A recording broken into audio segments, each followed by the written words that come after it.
নমস্কাৰ Assamese education YouTube চেনেলটোলৈ আপোনালোক সকলোকে স্বাগতম জনাইছোঁ। বহুত ভাল খবৰ আহি গ'ল। ৰেলৱে ৰিক্ৰুটমেণ্ট বৰ্ডৰ ফালৰ পৰা ভালেমানখিনি পোষ্ট মুকলি হৈছে আৰু এইকেইটা পোষ্টৰ বাবে আপোনালোকে অনলাইন যোগে আবেদন কৰিব লাগিব। অনলাইন আবেদন আচলতে 15 এপ্ৰিলৰ পৰা ষ্টাৰ্ট হ'ব আৰু লাষ্ট ডেট হৈছে 14 মে 2024 লৈকে থাকিব। চ' ভালেমানখিনি পোষ্ট আছে। ইয়াতে 4660টা পোষ্ট আছে। 4660টা পোষ্ট আছে। ল'ৰা ছোৱালী সকলোৱে আবেদন কৰিব পাৰিব। ক্লাছ 10 পাছ কৰা হ'লে আবেদন কৰিব পাৰিব, লগতে গ্ৰেজুৱেশ্যন ডিগ্ৰী পাছ কৰা সকলেও আবেদন কৰিব পাৰিব। 1 নম্বৰ পোষ্টটো হৈছে সাব ইন্সপেক্টৰৰ কাৰণে আৰু কনষ্টেবলৰ পোষ্ট মুকলি হৈছে। ঠিক আছে, অনলাইন যোগে আবেদন কৰিব লাগিব, গম পাইছে। ইয়াতে প্ৰথম পোষ্টটো আছে সাব ইন্সপেক্টৰৰ কাৰণে। গ্ৰেজুৱেশ্যন ডিগ্ৰী পাছ কৰা হ'লে আবেদন কৰিব পাৰিব। যিকোনো ষ্ট্ৰীমৰ পৰা পাছ কৰা হ'লে আপোনালোকে আবেদন কৰিব পাৰিব।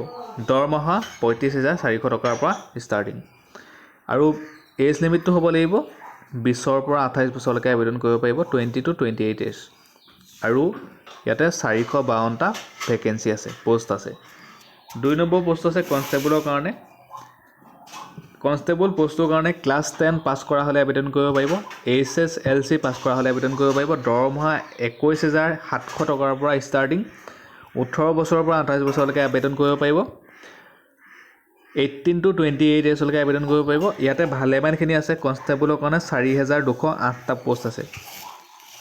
ঠিক আছে, আৰু এইখিনিতে আপোনালোকে চাই লওক গোটেইখিনি। এইখন অফিচিয়েল এডভাৰটাইজমেণ্ট হয়, ডেছক্ৰিপশ্যনত দিয়া থাকিব।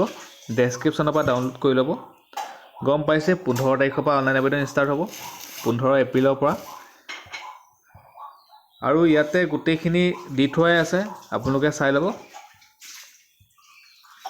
গোটেইখিনি A to Z ইয়াতে আছে, আপোনালোকে ডাউনলোড কৰি ধুনীয়াকৈ এবাৰ চাই ল'ব পাৰিব।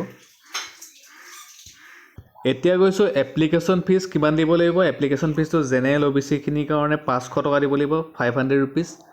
আৰু যোনখিনি SC ST, ex servicemen, female, minorities, economically backward class, EBC, সেইখিনিৰ কাৰণে 250 টকা, 250 ৰুপিজ তেওঁলোকে দিব লাগিব। ঠিক আছে, অনলাইন আবেদন যেতিয়া হ'ব আপোনালোকে গম পাইছে, যেতিয়া হ'ব আপোনালোকে তেতিয়া কটাব পাৰিব, অনলাইন যোগে কটাব পাৰিব, কোনো ধৰণৰ চিন্তা কৰিব নালাগে। ইয়াতে ষ্টেট ৱাইজ দি থোৱা আছে গোটেইখিনি, চিটি ৱাইজ গোটেইখিনি দি থোৱা আছে। আমাৰ গুৱাহাটীৰ যোনটো ৱেবছাইট হয় সেইটো আপোনালোকে চাই ল'ব পাৰিব।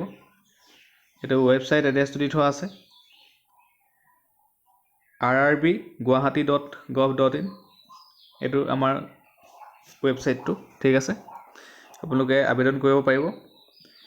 চ' ডেছক্ৰিপশ্যনত সকলোখিনি দি দিম, আৰু যদি কিবা সুধিবলগীয়া থাকে আপোনালোকে কমেণ্ট কৰি জনাব, আৰু সকলোকে ভিডিঅ'টো শ্বেয়াৰ কৰি দিব। আপোনালোকে বহুতেই আমাৰ চেনেলৰ ভিডিঅ' চাই, কিন্তু আপোনালোকে চেনেলটো ছাবস্ক্ৰাইব কৰি ৰখা নাই। চেনেলটো ছাবস্ক্ৰাইব কৰি দিব। ধন্যবাদ।